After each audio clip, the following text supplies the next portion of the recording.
Pada saat kondisi ekonomi dunia tuh melambat dan penuh ketidakpastian, obligasi tuh jadi salah satu instrumen investasi yang diincar oleh banyak investor.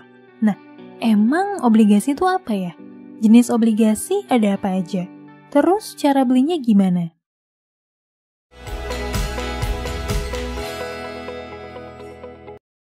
Halo semua, kali ini aku mau bahas tentang obligasi nih.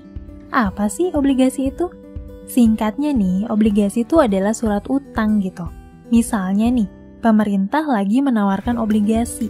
Artinya, pemerintah itu mau ngutang gitu ke masyarakat. Loh, kok pemerintah ngutang sih? Gini, ada kalanya nih, pendapatan negara dari pajak, non-pajak, ataupun hibah tuh nggak cukup gitu buat membiayai belanja negara. Nah, saat itu terjadi nih, negara tuh bisa menghimpun kekurangan dana tersebut dari masyarakat dengan cara menawarkan surat utang atau obligasi. Masyarakat yang aku maksud di sini tuh nggak cuma perseorangan kayak kita aja ya, tapi juga termasuk institusi nih. Jadi yang bisa beli obligasi yang dikeluarin pemerintah tuh ya kita sebagai masyarakat perseorangan sampai perusahaan-perusahaan gitu. Kayak perusahaan aset manajemen atau perusahaan asuransi. Umumnya nih, pemerintah tuh nawarin obligasi beberapa kali dalam 1 tahun. Nah, ketika kita beli obligasi nih yang dikeluarin oleh pemerintah, kita tuh akan dikasih kepastian nih, kapan sih jatuh temponya? Gampangnya sih, kapan sih pemerintah bakal bayar utangnya? Dan berapa imbal hasil atau return per tahun yang kita dapat dari obligasi tersebut? Masa jatuh tempo ini tuh beda-beda ya, mulai dari beberapa tahun sampai puluhan tahun. Imbal hasil yang ditawarin juga beda-beda gitu, tergantung masa jatuh tempo dan suku bunga Bank Indonesia saat obligasi tersebut ditawarin. Umumnya nih, return yang bisa kita dapat dari obligasi itu sekitar 5-8% per tahun. Misalnya nih, bulan Januari 2020 lalu pemerintah tuh ngeluarin obligasi nih buat kebutuhan belanja APBN 2020. Nah, saat beli obligasi tersebut, kita tuh udah dapat kepastian nih kalau jatuh temponya itu tanggal 10 Februari 2022 dan imbal hasilnya tuh 6,3% per tahun. Oh ya, yang bisa nerbitin obligasi tuh nggak cuma pemerintah aja ya, perusahaan tuh juga bisa nih nerbitin obligasi. Artinya, pemerintah dan perusahaan tuh sama-sama bisa ngutang gitu ke masyarakat. Misalnya nih, ada perusahaan yang lagi butuh uang nih sekian triliun buat ekspansi bisnisnya. Nah, salah satu opsi pendanaan yang bisa dilakuin perusahaan tersebut tuh adalah dengan mengeluarkan obligasi. Oke, di video kali ini aku akan spesifik membahas tentang obligasi yang diterbitin oleh pemerintah ya, yang sering juga disebut sebagai surat berharga negara atau SBN. Obligasi perusahaan mungkin akan aku bahas di lain kesempatan. Sekarang kita akan bahas nih, apa aja sih jenis SBN atau obligasi yang diterbitin pemerintah? Nah, ada 4 jenis SBN nih yang biasanya diterbitin sama pemerintah.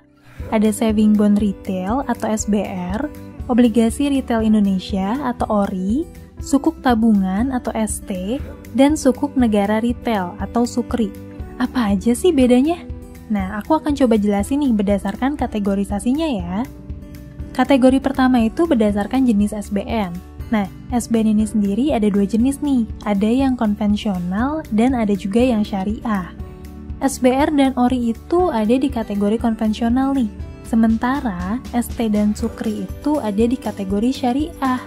Singkatnya nih, ST dan SUKRI itu dikelola sesuai dengan prinsip-prinsip syariah gitu. Kategori kedua adalah bisa diperjualbelikan ke sesama investor lain atau enggak. Nah, SBR dan ST tuh nggak bisa diperjualbelikan nih. Sementara ORI dan SUKRI tuh bisa diperjualbelikan. Maksudnya gimana? Jadi gini, kalau kamu beli SBR dan ST, artinya nih kamu harus pegang SBN dan ST tersebut tuh sampai masa jatuh tempo.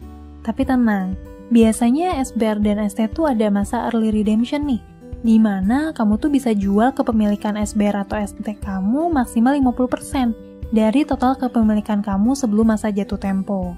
Sementara, ORI dan SUKRI itu bisa dipindah tangankan nih ke investor lain melalui pasar sekunder. Jadi nih, kalau tiba-tiba kamu butuh uang dan mau jual ORI atau SUKRI kamu, bisa gitu. Caranya, kamu bisa menghubungi aja nih agen penjual tempat kamu beli ORI atau SUKRI tersebut. Kategori ketiga adalah imbal hasil. Jadi gini, imbal hasil SBN itu ada fixed rate dan ada juga floating rate. Fixed rate itu artinya nih, persentase imbal hasilnya tuh tetap gitu. Dari awal ditawarin sampai jatuh tempo. Kalau dari awal imbal hasilnya 8% nih per tahun, ya akan terus segitu gitu sampai jatuh tempo. Sementara floating rate itu maksudnya nih, imbal hasilnya tuh bisa berfluktuasi, menyesuaikan dengan suku bunga. Jadi kalau suku bunganya naik nih, persentase imbal hasilnya tuh akan naik juga gitu. Terus kalau suku bunganya turun banyak gimana? Apa imbal hasilnya akan turun banyak juga? Tenang aja, obligasi dengan floating rate itu udah ada batas bawah imbal hasilnya gitu. Jadi mau suku bunganya turun sebanyak apapun, imbal hasil terendah yang akan kamu dapetin tuh adalah batas bawah imbal hasil tersebut. Nah, SBR dan ST tuh menggunakan floating rate nih. Sementara, ORI dan SUKRI itu menggunakan fixed rate. Jadi nih, kalau kamu beli SBR dan ST, kamu bisa dapat keuntungan tambahan ketika suku bunga Bank Indonesia tuh naik gitu. Karena rate imbal hasilnya berpotensi untuk naik juga. Sementara, kalau kamu beli ORI dan SUKRI, kamu bisa dapat keuntungan tambahan tuh kalau suku bunga Bank Indonesia turun. Soalnya nih, harga SBN itu cenderung naik nih di pasar sekunder ketika suku bunga turun. Jadi, kamu bisa dapat keuntungan tambahan tersebut kalau kamu jual ORI atau SUKRI yang udah kamu punya di pasar sekunder saat harganya sedang naik. Sekarang mungkin kamu bertanya-tanya gitu, di mana sih kita bisa beli SBN?